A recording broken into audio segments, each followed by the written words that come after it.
L'info en Bigorre et en Béarn de ce mardi 5 septembre 2017, c'est Pyrénées Matin, la seule matinale d'info des Pyrénées, JT, météo, agenda pour tout savoir avant de débuter votre journée.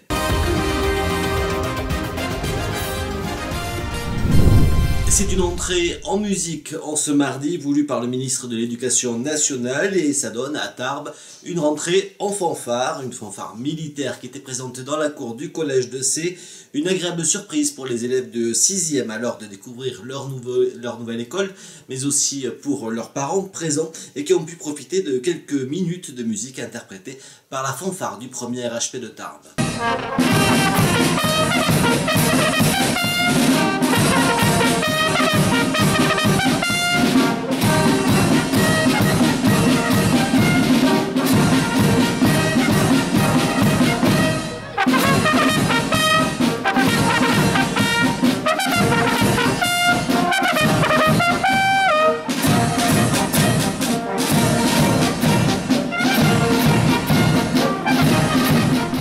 Quelques minutes plus tard, le maire de Tarbes, Gérard Trémège, et l'inspecteur d'académie Thierry Hommage étaient quelques mètres plus loin pour la rentrée des écoles tarbaises. Ils étaient à l'école Voltaire, une école rénovée avec une nouvelle façade, mais surtout une isolation thermique et phonique qui donne un air de modernité à cette école du centre-ville. Plus de 800 000 € ont été investis durant l'été par la mairie de Tarbes pour améliorer le confort des élèves et du personnel. Nous avons engagé 2 331 000 € de travaux, dont bien évidemment les plus importants ici, à hauteur de 860 000 €. L'enveloppe globale pour gros travaux dans les écoles, vous vous en souvenez, a été doublée. Décision du conseil municipal, elle est doublée sur les 4 années qui viennent, qui veut dire qu'au lieu d'avoir réalisé 450 000 € comme chaque année, cette année nous avons fait 953 000 €. Donc au total, 2 331 000 avec des travaux, rénovation de la LSH Bel Air, de l'école Voltaire, de l'école Prévert, de l'Ormeau-Figarol, Jules Verne, de bâtiments techniques et du Vignemal également. On a refait les cours, ainsi qu'à Daudet, des cours qui étaient dans un état épouvantable. On aura l'occasion de vous donner avec précision dans quelques jours l'évolution des effectifs. Ce qu'on peut dire aujourd'hui, je le dis sous le contrôle de Madame l'inspectrice, Madame Messonnier, on peut dire aujourd'hui que les effectifs sont stables et que donc il ne devrait pas y avoir de remise en cause dans l'organisation du tissu scolaire de la ville de Tarbes. Je précise qu'est engagé également un chantier très important qui est celui de l'école Jean Massé, puisque nous allons choisir dans quelques semaines, Jean-Pierre, le programmiste qui va travailler sur ce chantier. Ça va être un chantier majeur pour les 2 années qui viennent, on va dire. La rentrée, c'est aussi dans les collèges du département. Michel Pelliuc était à Haro, à Séméac et à Lannemezan en compagnie de l'inspecteur d'académie pour découvrir là aussi les travaux réalisés durant l'été. 4 millions € qui ont été investis cet été, dont 1,2 million pour le collège de Séméac pour mieux isoler le bâtiment et le moderniser.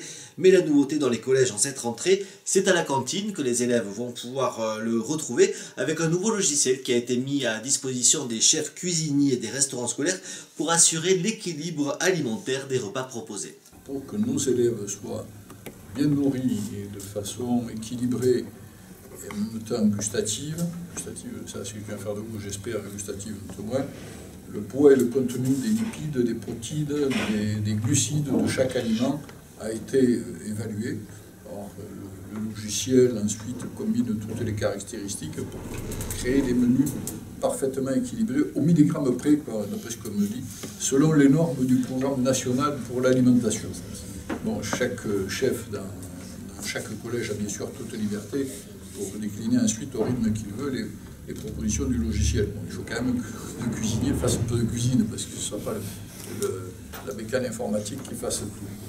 Mais bon, je souhaite que ça soit quand même bien pris en compte, la volonté de servir aux enfants des menus de qualité. Autre préoccupation que nous avons, c'est de faire en sorte que l'alimentation provienne autant que faire se peut des circuits courts.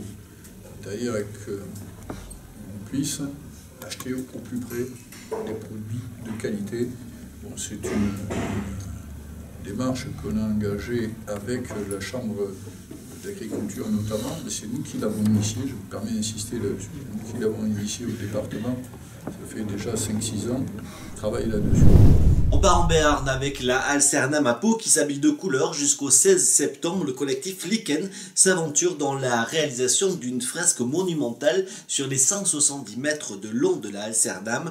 Le projet a été lancé par la mairie de Pau dans le cadre du projet culturel Paysage Bordeaux 2017 qui accompagne l'ouverture de la ligne LGV entre Paris et Bordeaux. Or, la ville de Pau souhaitait offrir une nouvelle jeunesse à ce bâtiment emblématique de la ville qui est situé près de la gare. La Halle Cernam sera rachetée par la mairie de Pau pour réhabiliter le lieu et tout le quartier Rive du Gave et en faire un espace qui va mêler activités économiques, culturelles et festives. Les artistes palois du collège Lichen auront donc pour mission de réaliser une fresque de street art de 600 mètres carrés. L'atelier ambulant, Destination Patrimoine, Muséomix et le collectif V sont mobilisés durant 2 semaines et vous pourrez voir l'évolution de ces travaux et de cette création artistique jusqu'au 7 septembre avec l'inauguration lors des journées du patrimoine. De nombreux ateliers et animations seront proposés durant ces 15 jours. Et puis Pau toujours avec la foire de Pau qui se prépare. Le Premier ministre Édouard Philippe sera présent samedi matin pour son inauguration